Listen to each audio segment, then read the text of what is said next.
Good morning, Stampers, and Happy New Year. Welcome to 2025. Let's hope we have a great year. I hope your holiday celebrations, Christmas and New Year's, were filled with love and time with family and friends. Um, it is time for a new year. And a couple of weeks ago, I showed you color blocking part 1, where we did color blocking with masking, and I promised that I would come back and show you another way to do it in case you don't like masking. So I'm going to do that today. So we're going to do color blocking part 2, and it is used with what I call piecing. So it's very similar, but a little different. And I think the results are similar for both. So just choose which way you feel more comfortable with and which one you like best. So having said that, let's go ahead and flip my camera down. I'm using my glass mat because if you remember, that did require quite a bit of blending brush use, and this just kind of works better because it's easy to clean up.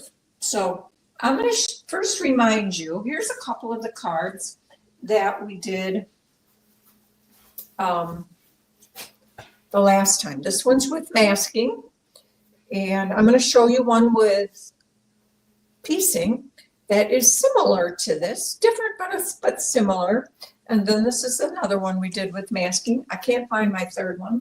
Who knows? I probably already sent it to somebody, but I don't know. So let me show you the one we're going to make today. And I'm going to show you this one because we're going to do this one because it's my favorite of the 3 I have to share with you. I just really liked how the colors turned out on this. So let's go ahead and get started with this one. It's made with sketched butterflies. The sketched butterflies are a stamp set in the annual catalog. There are some new stamps coming in the mini that also have butterflies. So this one is still available, and a new one is coming that has different sizes. So, but we're going to use this one. And similar to what I did with masking, I indicated I like to use a stamp positioner of some sort for doing this, just because I want to make sure I get good images. And this way I can ink it up twice. I kind of already have these laid out here. Here's my piece of cardstock. I am using a 5 by 3 3/4. And I'm just going to put this on here. Get it straight. And I'll check to make sure everything fits. Okay, I got to move that little thing there, that magnet, because my butterfly up there in the corner is otherwise not going to get stamped. So there we go. That's all fits. And normally what I do, I did this ahead of time, obviously, but I would just lay my piece of cardstock on here, and then I would take my stamps and just lay them out on here. You could do them as one at a time if you wanted. Stamp one, do this one, do this one. That's fine too. Sometimes I have a hard time seeing the Versamark on white cardstock.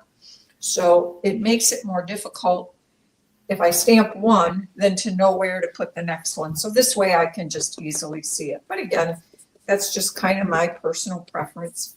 I am using my embossing buddy because I am going to use black embossing powder. And I would recommend you always use an embossing, almost always. There may be techniques where you would not want to, or it's totally unnecessary. But I'm going to use it because black tends to show up more. And let me slide this over here. And it just so happens that in the Stamparatus, which is no longer available, but there's a Misty out there that is very similar. But a stamp case fits perfectly under here to just give you kind of some support. So I'm going to go ahead and ink this up with my Versamark.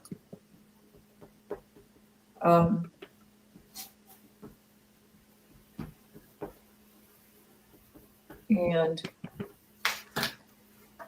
I'm going to stamp it a couple times. So give it a good press.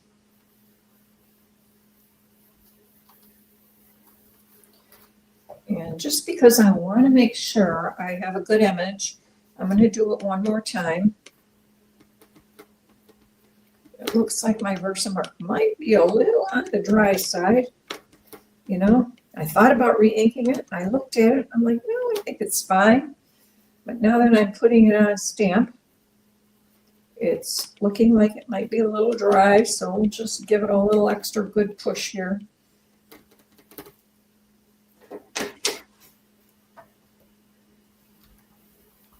And another press. On my way. And let's pick it up. All right, I can see them. So we're going to say it's good. If it's not, it's kind of too late at this point anyway, right? So we will sprinkle some black embossing powder on here, and that'll really tell the truth and let us know. Hopefully I did a good job with the embossing buddy and I don't get too much static. My house seems very dry lately. But that is not unusual for winter. But that looks actually pretty good. So let's go ahead, and I've got my little kick pan here that I like to use. Because that way I can heat from top and bottom. And I will apologize for the noise. Clean this corner off down here. Warm up a minute. And I have a little bit of, now that it's down here under the lights, I can see the embossing powder in a couple places. There they are.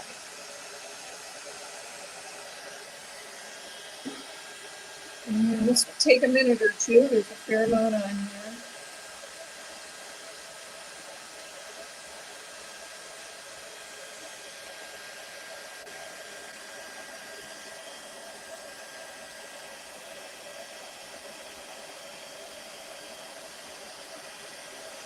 I thought about just pre-embossing it. So you wouldn't have to watch me do this. And I did make one. I actually did do one, just in case I didn't get a good image. I'm going to pick this up. I think I can see it. It is difficult to see under these bright lights sometimes. It's difficult to see the embossing powder turning shiny because everything's kind of shiny under the lights. The metallics are easier to see than the whites and the blacks. Whites and blacks, we're just looking for shine. Metallics actually gets a different sheen. So get rid of that.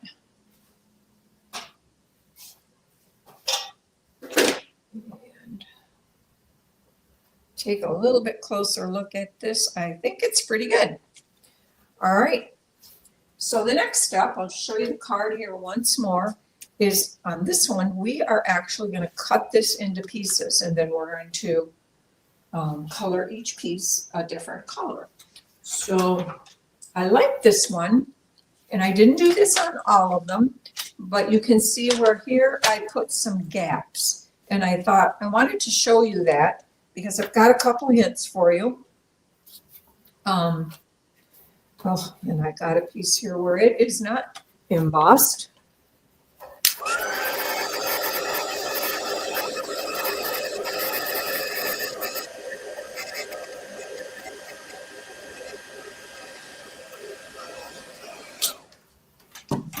So I touched a spot here and it was not embossed. So let me just grab my backup one. I kind of messed that up. So here's my backup. And this one I forgot to use the embossing buddy, so it's got a few flecks, but that's all right. So to stamp this or to cut it up now, We don't really need to be very precise. I just kind of went over about 1.25 inches and cut it, and you may want to adjust these depending on where your images are. But I want to show you a couple hints about cutting. So we now have 2 pieces and we want a gap. If we just pull them apart, they don't exactly flow to each other. So the best way to do this is to trim a little off each of the cut edges. But before I do that, I'm going to cut this one into 2/3 and 1/3. And again, that is very random. I would say just pick a spot where it looks good with your images. Okay, and then I'm going to lay these here back in the same way they were. Now this one, I'm going to cut in thirds also, but I'm going to do 1/3 on the bottom and 1/3 on the top, approximately. Or 2/3 on the bottom, I should say, and 2/3 on the top, approximately. I just don't want them to line up. I could have just cut it into 4s, but like I said, I don't want them to line up the 2 horizontals exactly. So now, where these meet, and I want gaps, so I want gaps here, here, and here, I am going to cut off a smidge. And I'm calling 1/16 of an inch a smidge. And I'm going to cut that off from each piece because, let me make sure you can see these over here. I think you can. Whoops. I messed this one up. Which way does it go? It goes that way. That way's the. Okay. So I want to cut off 1/16 on this side and this side. And on our Stampin' Up! Cutter, trimmer, 1/16 is about where this little darker gray piece is here. We don't want to take a lot because remember we're going to take 1/16 off each side, and that will give us our 1/8 inch gap. Okay, so I want one on the top and I want one on this side. And this, when we then lay them next to each other, will create an 1/8 inch gap, and it will also make them look like the images flow together. Now my camera is right in the way to see this. You probably can't see it either because I'm up too high. So sorry about that. Let me drop down. I'm lining it up approximately on this gray edge right here. Okay, that is the bottom. And now I also want 1/16 off from this edge, which will meet the long piece. Okay, so I have these 2 trimmed. And now we want 1/16 off this edge, and then this edge, and this edge. So let me do that next. Now when I say 1/16, it's a smidge. It's just a tiny little bit. Okay, and now this edge and this edge. So I lay that there. This and this edge. And once I lay this back together, you'll see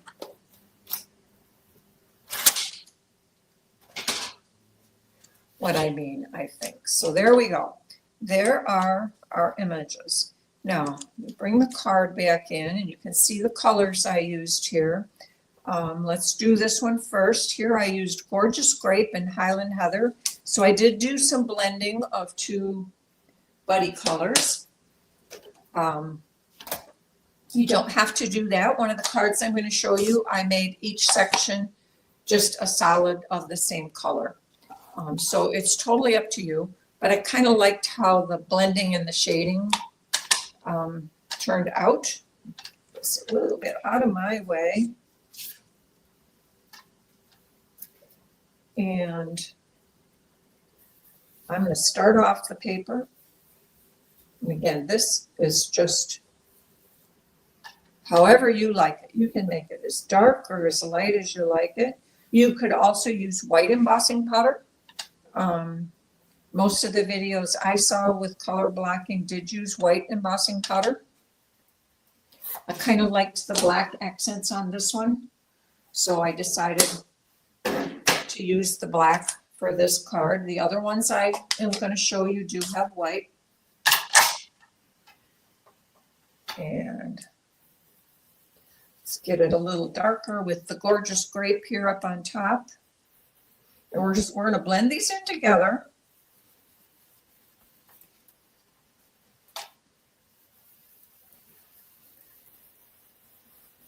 And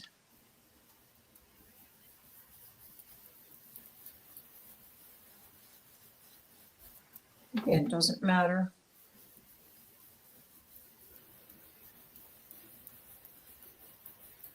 I'm going to get this corner up here just a little bit darker. Okay, and now we're going to wipe it off. And you do want to wipe them off.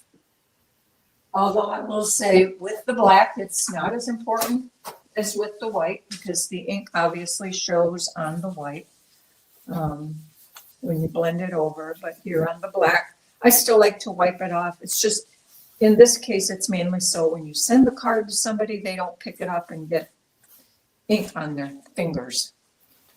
That wouldn't be nice, would it? Okay. Get most of this off. Let me get my little chamois here.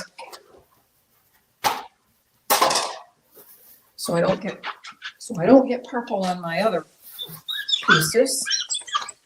Oh, it must be clean. It squeaks. Mom always told me when the windows squeak when you wash them, it means it's clean. All right, and for this one, I am going to use pumpkin pie and crushed curry. Oh. These are definitely brighter colors, so I'm not going to put a whole lot of crushed curry on here. Just, I could make that a lot darker. On one of the cards I'll show you, I used the same color on everything, or each piece was the same color.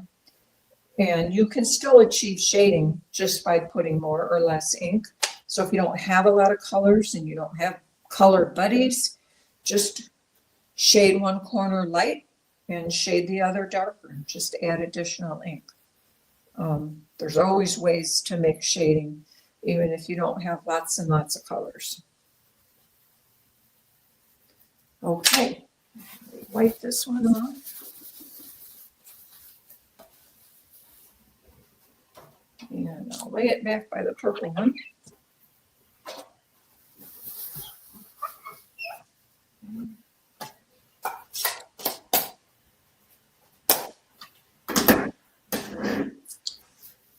And let's go ahead and do the top left one up here.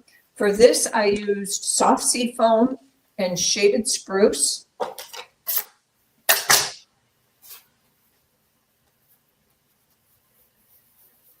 Soft sea foam is a very soft color. I think it's one of those colors you either like it or you don't. I think it's a really pretty green. I like to use it for certain kinds of cards. Like if I'm trying to tell somebody thinking about you, maybe it's a sympathy card or get well card. Something about the soft sea foam to me is just a very calming color. Is that weird? I don't know. It might be weird. And shaded spruce is very vibrant and bright. So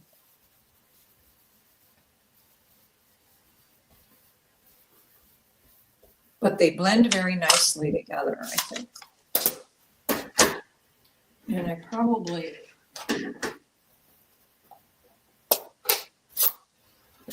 should get just a little bit more. Here, I might get some of this. It's See if I can get just a little blend this soft seafoam a little more down into the, there. Now I feel better about it. I don't know why. I didn't like that one white spot. I don't know why. It wasn't hurting anybody. That was just me. So, and I think I do still need to make that one once more. Just so we don't get too much inky fingers. And then on the bottom corner here, I used blushing bubble bath and melon mambo. I want to say blushing bride. An old favorite color that is retired. You also like, so my bubble bath, which this one is a fairly new ink pad. And bubble bath is another one. It's almost as soft as like soft seafoam, but because it's a brand new ink pad that I have not used a lot of, I do have to be careful with it because it is very inky and it might easily get darker than what I intended. Now melon mambo is bright, nice vibrant color. Get some of that down here in this corner. And we can always just brush it towards the lighter one lightly if we want to blend. I could have probably done that to cover up my spot that I wasn't crazy about with my shaded spruce and soft seafoam. All right. And let's wipe this one off.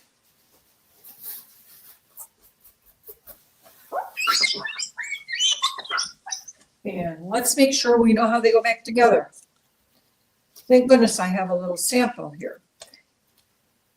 I have one card I'm going to show you that was more tricky. You might be laughing now. How can she not keep 4 pieces straight? Well, that one had a few more pieces and they were kind of all the same shape. So it was a little bit like a puzzle. All right, now my next hint here is, so we're going to lay these out on basic black to tie it in. And my hint is when you're laying these pieces out, at least for me, it works best if I get them positioned with some temporary adhesive because you want the gaps to be similar between and on the sides.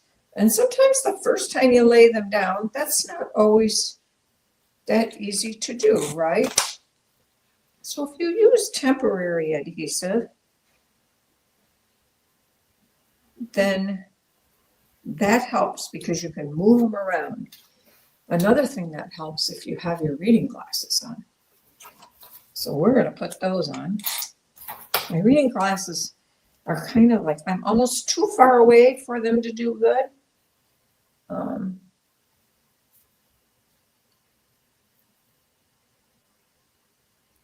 But without them, then I can't get far enough away. If you're young and don't have that problem, you will understand someday. All right, how does that look? Those look pretty equal, don't they? This one's a little crooked maybe. All right, so now let's just go ahead and I'm going to adhere them down. And I'm going to go ahead and use liquid adhesive.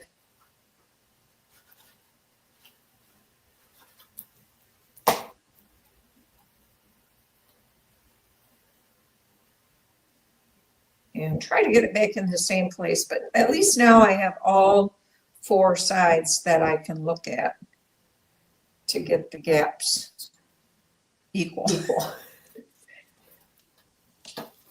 It's just, I don't know, you may not have a problem with that, getting things equally spaced when you have multiple pieces. I have a problem with that. So I like my temporary adhesive for that purpose. It helps me.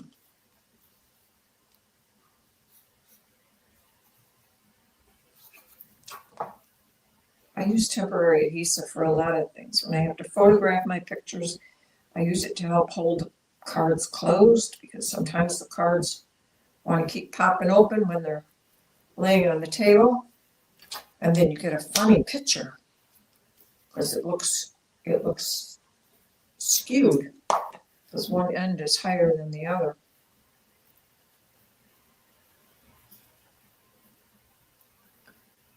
Okay, and now our color blocking portion of this card is done. I've got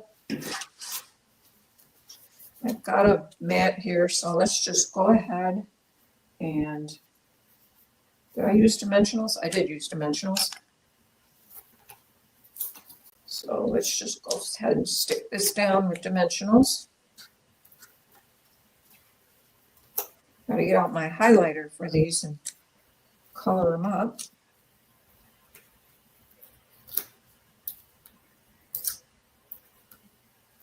So I can see when I get the backings off. I grabbed a new pack this morning and didn't do that yet, so I will have to pay attention to make sure I get them all. Maybe I could count. Would that help me? You know how many I have on here, and then I could, no, because these things fly everywhere. As you guys know, these little backings show up in the weirdest places.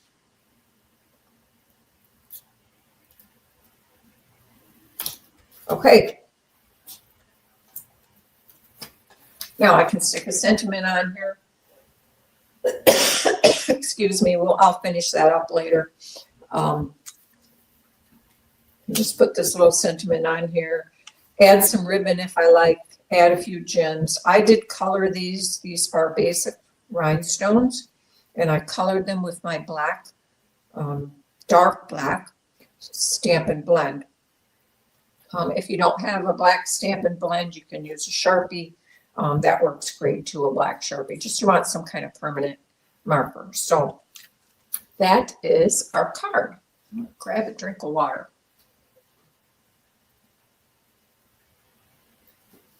Got a little bit of a tickle today.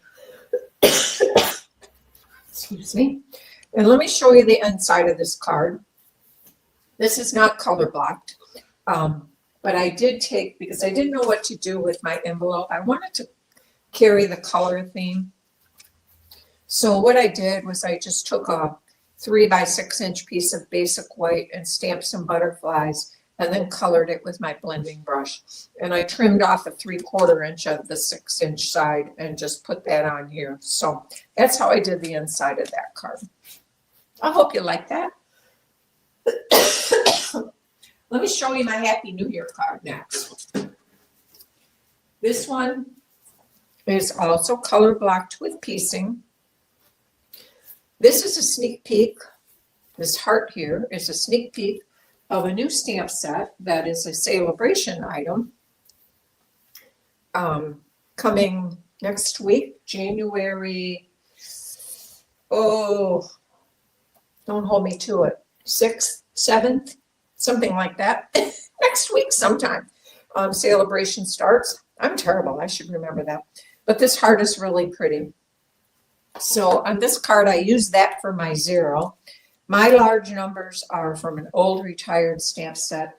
It is called Through the Number of Years. I think that one is called. This here celebration set is called Heart Shaped. And it is actually a bundle, so it requires a $120 order, but then you can get this and the dies, and there's a beautiful die for this heart that looks like leafy, like this. And there's a sentiment die in there and a couple smaller, I think these little flowers. There might be some little flowers. Can't remember exactly. I didn't bring that out with me. I should have. But here I stamped out the 2, 0, 2, 5 on a piece of basic white, and then I just cut it in pieces. And I just kind of centered my cut between the pieces. They are not the same size at all, but I thought it kind of made sort of a pretty 2025 Happy New Year card. My little happy here was from a stamp set. I think it's Throughout the Year, which is also retired. or it might actually be from the heart-shaped stuff. I don't remember. Did I write it on my directions? No, it's actually from the number of years. But I just heat embossed it with white on black, add a little accent. And that is my New Year color block card. And then here is my third card to show you. And this is the one I was saying I definitely needed the temporary adhesive to get these pieces back in the right order. This was made with the Enduring Beauty stamp set. No, take that back, Layers of Beauty. And it's this large image that I just heat embossed on basic white with white embossing powder. And then to cut it, I cut it first diagonal to diagonal and then just cut them each side in half. And you're going to want to use some low-tack tape once you make your diagonal cuts to hold the pieces together before you cut your horizontal and your vertical. But just use low-tack tape and it works fine. So you get it down through the center. So, and the sentiment here is also from the Layers of Beauty. Now here I did not shade two different colors. I only used, I took all the 2024 to 2026 in colors, which gave me 5 colors. So Petunia Pop, Summer Splash, Peach Pie, Pretty in Pink, and Shy Shamrock, and that gave me 5, but because I had 8 colors, I needed 3 more. So I grabbed Lemon Lolly, Misty Moonlight, and Calypso Coral, and did not try to blend or shade. I thought there was enough colors. I didn't need 8 more colors to blend. So, but again, you can vary your shading with just by how much ink you apply, if that's what you're after. So those are my 3 cards. Let's flip my camera back. All right, I made it. I had all my supplies. Oh, it's always something I worry about because they're way over there on the other side of the room, and I don't want to have to go running and then have you stand here and say, "Where is she? Where is she?" So I will finish up my card. I can always use more thank you cards. So I will finish up my card. I hope that you have enjoyed this video. If go back and check out the paper or the one with masking, the color blocking with masking, and see. They're very similar. I mean, the method is different. If you don't like the idea of using masking tape or don't have masking tape, but you got a trimmer, then just cut pieces apart and color them individually. There's pros and cons of each, and I think it's pretty much a personal preference at this point. I didn't find any reason to use one or the other. I think you can do basically any design with either one of them. So I hope you liked it. I hope you try it. And I'd love to see your comments, what you think, which card today that was my favorite, your favorite, or did you like one of the other ones? Again, have a happy new year.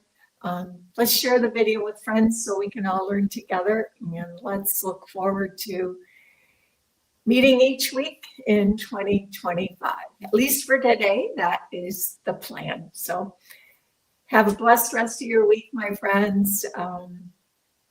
Enjoy. If you're still wrapping up your celebrations for holidays, enjoy. And we will see you next week with something else. Bye-bye.